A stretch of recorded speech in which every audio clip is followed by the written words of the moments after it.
gumaganda na din naman lalo ang ugnayan ng bansang UAE at ng bansang Pilipinas, ay may gusto akong imungkahi sa ating pamahalaan or sa ating gobyerno.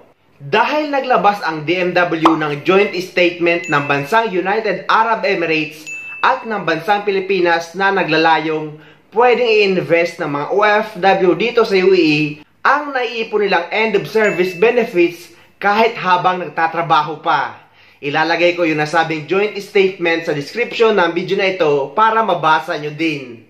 At base din sa statement ni OIC Hans Kakdak, ay voluntary nga lang naman ito para sa mga worker kasama ang mga kasambahay. Basta yung mga nagtatrabaho dito sa United Arab Emirates or yung mga workers dito sa UAE. Actually, napakagandang hangarin ito ng gobyerno ng UAE at ng gobyerno ng Pilipinas. Pero ang gusto nating imungkahi sa ating gobyerno or sa ating DMW OIC ay bago pa man maipatupad ang ganitong sistema, ay sana unahin nilang masiguro na lahat ng mga OFW dito sa United Arab Emirates ay makakatanggap ng tamang benepisyo lalo na ng end of service benefits.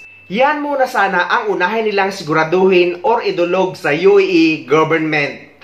Dahil napakaraming OFW dito sa UAE ang hindi nakakatanggap ng tamang benepisyo kahit nakatapos naman sila ng kanilang kontrata. Kagaya na lang ng round trip ticket at ng 2 months free salary kada bakasyon nila.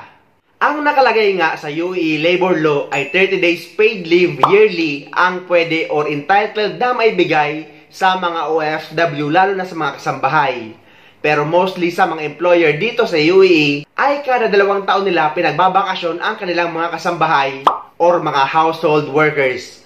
Kaya entitled ang mga OFW na ito ng 2 months free salary puwera pa ng 1 buwang sahod na pinagtrabahuan nila.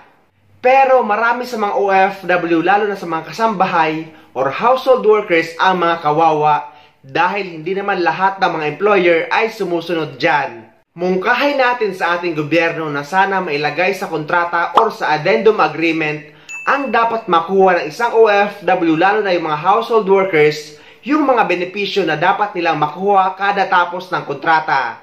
Dahil guys, ang rason ng mga employer ay sumusunod naman sila dito pero wala namang nakalagay or nabanggit sa kontrata yung sinasabing 2 buwang free salary na ibibigay sa OFW kada tapos ng kontrata. Kahit nga sa addendum agreement ay hindi ito nakalagay. Pero nakasaad ito sa UAE labor law. Kaya sana ito ang unahing masiguro ng ating gobyerno na masiguro nila na dapat maibigay ang tamang benepisyo sa mga OFW lalo na sa mga kawawang kasambahay. Kasi kahit nakasaad yan sa batas, nasa employer pa rin kung susundin nila ito or hindi.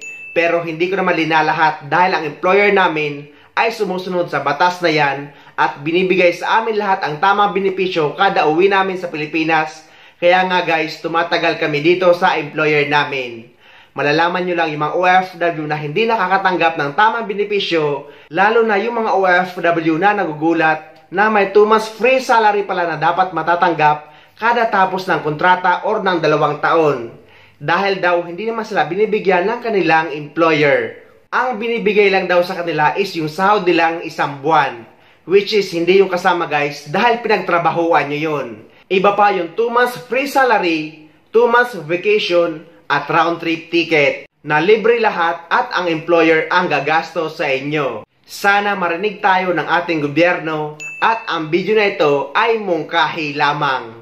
So ayun guys, sana may nakuha kayong idea at sana nakatulong ang video na ito sa inyo. At sa mga hindi pa dyan nakasubscribe sa channel ko, please don't forget to subscribe my YouTube channel and please click the notification bell para lagi kayong updated sa mga upcoming videos na gagawin ko tungkol sa mga updates sa ating mga OFW. Mula dito sa Dubai, maraming salamat. See you next time.